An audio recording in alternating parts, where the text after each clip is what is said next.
El octavo secreto. El poder de la integridad. Habría resultado difícil encontrar a una persona en toda la ciudad que no hubiese oído hablar de los almacenes Honest y Henry. Se trataba de una cadena de grandes almacenes famosos por vender productos del hogar a precios sin competencia. La ética era simple. Si deseas un artículo de confianza, pero no te importa demasiado la marca, no hay mejor lugar para comprarlo que Honest y Henry. No había trampa ni cartón. El envasado y empaquetado del artículo era simple para mantener los costes bajos. Además, los almacenes garantizaban la devolución del dinero sin discusión en todos los productos. El fundador y propietario de la cadena era Henry Brooks, la octava persona en la lista del joven. Cuando entró en el despacho, el señor Brooks se levantó inmediatamente de su sillón para saludarle con un cálido apretón de manos. Era un hombre de 54 años, estatura baja y regordete. Llevaba unas gafas gruesas de concha negra que le daban a los ojos la apariencia de un par de canicas en su rostro grande y redondo. El joven le relató con brevedad su encuentro con el anciano de origen oriental. ¡Estupendo! Así que quieres ser rico. Sí. ¿Y qué piensas de los secretos de la riqueza abundante que conoces hasta ahora? Son francamente muy interesantes. ¿Qué sabe usted al respecto? Permíteme que retrocedamos 30 años en el tiempo. Tenía 20 y pocos años y anhelaba ganar mucho, mucho dinero. No me preocupaba demasiado cómo lograrlo, pero mi objetivo era llegar a ser millonario a los 40 años. Y ese era mi principal problema. ¿Por qué? Pensé que la solidez de propósito era esencial para crear riqueza abundante.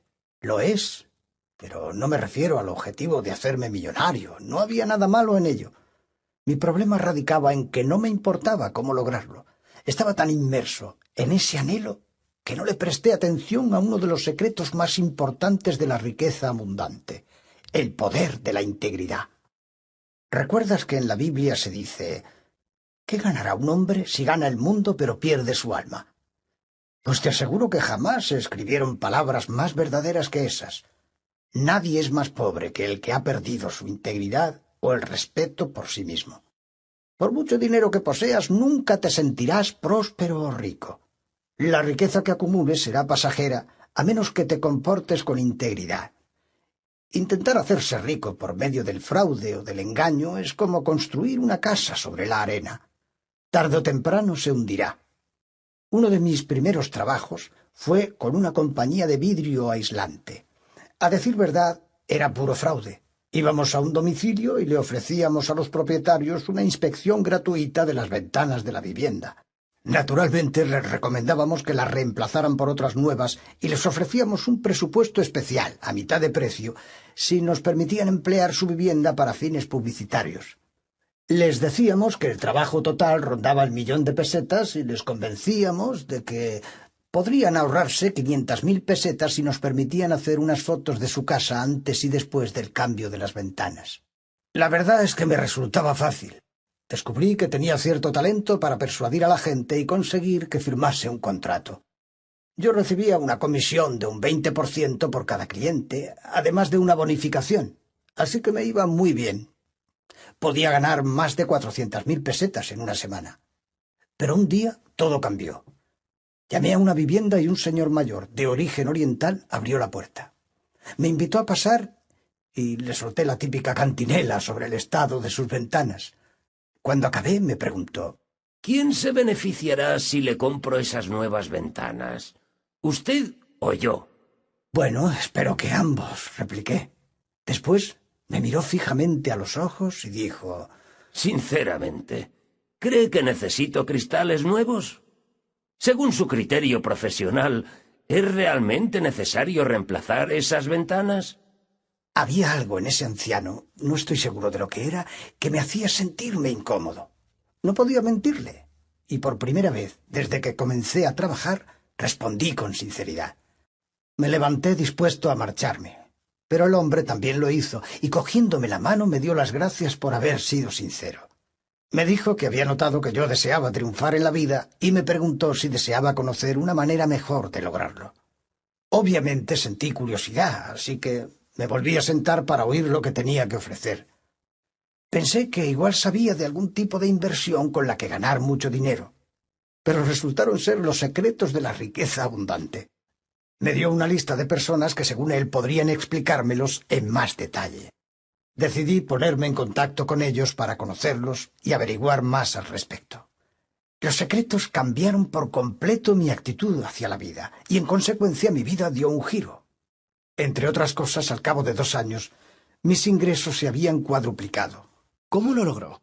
Empecé con un puesto de mercado de artículos para el hogar. A los 2 años ya había abierto mi propio establecimiento. 3 años más tarde tenía una cadena de 30 tiendas, y otros 2 después, el número ascendía a 75, con unos ingresos brutos de millones de libras esterlinas. ¿Y usted aduce su éxito a los secretos de la riqueza abundante? No me cabe la menor duda. Y el que más impacto tuvo en mi vida fue el poder de la integridad. ¿Integridad? Sí, una táctica honesta y con principios. ¿De verdad que ser honesto le ayudó a triunfar? Por supuesto, si quieres triunfar y crear riqueza abundante, la honestidad y la integridad son esenciales, y te diré por qué. Primero, es muy difícil que una persona con un mínimo de conciencia se sienta bien consigo misma si en sus transacciones comerciales es deshonesta. Si no estás a gusto contigo mismo y con lo que haces, es muy difícil mantener la motivación. En segundo lugar, todo lo que hacemos en la vida se nos devuelve. ¿Sabes cómo funciona un boomerang? Sí, claro. Lo arrojas y vuelve a ti. Pues así es la vida. Es una de sus leyes más básicas y todos los libros de religión nos advierten sobre ella. La religión hindú la llama karma, la Biblia el juicio. Cosechas lo que siembras. Llámala como quieras, pero nadie puede eludirla. Nuestras acciones, nuestras palabras e incluso nuestros pensamientos son como un boomerang que siempre vuelve a quien lo arrojó. ¿Lo que usted insinúa es que si uno engaña a la gente, te acabarán engañando? Exactamente. Puede que no lo haga la misma persona a la que tú engañaste, pero siempre te ocurrirá. El joven pensó en su trabajo. A veces hacía cosas que no eran estrictamente honestas. La más obvia de ellas era, por ejemplo, engañar a su jefe y escabullirse del trabajo por motivos de enfermedad cuando realmente no estaba enfermo. Sabía que no estaba bien, pero su razonamiento era que como todo el mundo lo hacía, ¿por qué iba a ser el único en no hacerlo? ¿Qué haces si todo el mundo está haciendo algo deshonesto? Lo que otras personas hagan no es de tu incumbencia. Ellos tampoco pueden escapar de la ley del karma. Así que es un poco estúpido usar las acciones de los demás como justificación de nuestra propia conducta. Además, todo engaño y fraude sale a la luz tarde o temprano. Siempre acaban descubriéndonos, y cuando sucede, todo lo que hemos construido se derrumbará como una tonelada de ladrillos. Pero seamos realistas. La mayoría de las personas ricas son un tanto delictivas, ¿no? En absoluto.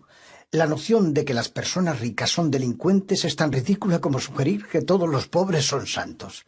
De hecho, siempre que encuentres pobreza, también encontrarás delincuencia. Los índices más altos de delincuencia se encuentran en las zonas más pobres. ¿Por qué es así? Porque la carencia y la pobreza son a veces excusas para la delincuencia.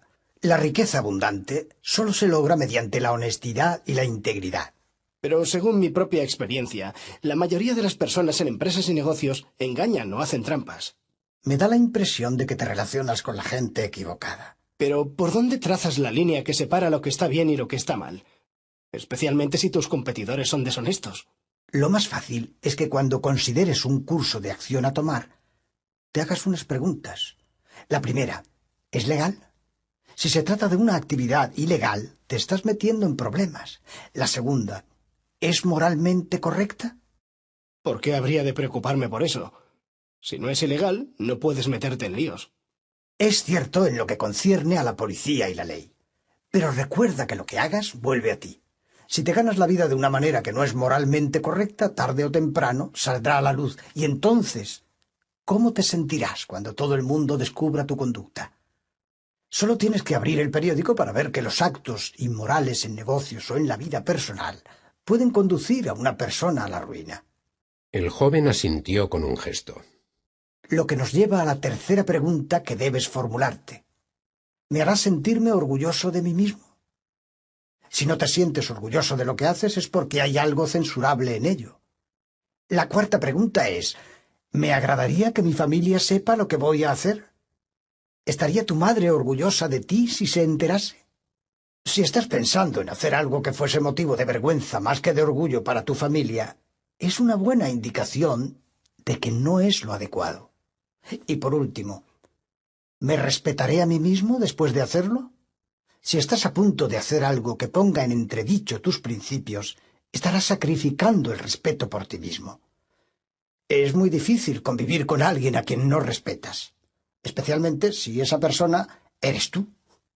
En última instancia, la fórmula más segura es simplemente no hacer ni decir nada que no quisieras que te hagan o digan de ti. Cuando el joven acabó de escribir esas preguntas en su cuaderno, levantó la vista y le preguntó al señor Brooks. O sea, que si alguna de las respuestas a esas preguntas resulta ser no, independientemente de lo rentable que sea la transacción, lo mejor es no seguir adelante. Así es. Con demasiada frecuencia la gente comete el error de intentar hacer dinero y adquirir riqueza sin tener en cuenta sus principios o las nociones básicas de lo que es moralmente correcto o incorrecto. Piensan que el dinero es un fin en sí, pero no es cierto. El dinero es un medio hacia otros fines. Y con frecuencia, cuando nos centramos en esas otras metas, en vez de en el dinero, descubrimos que podemos llegar a ellas con más facilidad. Gracias por compartir todo esto conmigo, dijo el joven cuando se levantó de la silla, listo para despedirse. Me ha dado mucho sobre lo que reflexionar. Me gustaría hacerle una última pregunta antes de marcharme. ¿Vive ese señor oriental aún en la misma dirección? Ni siquiera sé si vivió allí alguna vez. ¿Qué quiere decir? Unos meses más tarde volví a esa casa. Solo quería darle las gracias por sus consejos y ayuda y comunicarle el giro tan enorme que mi vida había dado. Pero en esa ocasión me saludó una pareja de ancianos quienes insistieron en que llevaban viviendo en esa casa 20 años. Nunca habían oído hablar de un anciano oriental. También le pregunté a los vecinos, pero nadie sabía nada de él. Esa noche, antes de acostarse, el joven repasó las anotaciones que había hecho. El octavo secreto de la riqueza abundante. El poder de la integridad. ¿De qué se beneficia un hombre que gana el mundo pero pierde su alma? Nuestras acciones, palabras e incluso pensamientos son como bumeranes. Siempre vuelven a nosotros. Intentar crear riqueza mediante el engaño y el fraude es como intentar construir una casa sobre arena. No tardará en derrumbarse. Cuando consideres un curso de acción en tu vida personal o en una empresa, formula las siguientes preguntas. ¿Es legal? ¿Es moralmente correcto? ¿Me hará sentirme orgulloso de mí mismo? ¿Me gustaría que mi familia se enterase? ¿Me seguiré respetando a mí mismo después de haberlo hecho?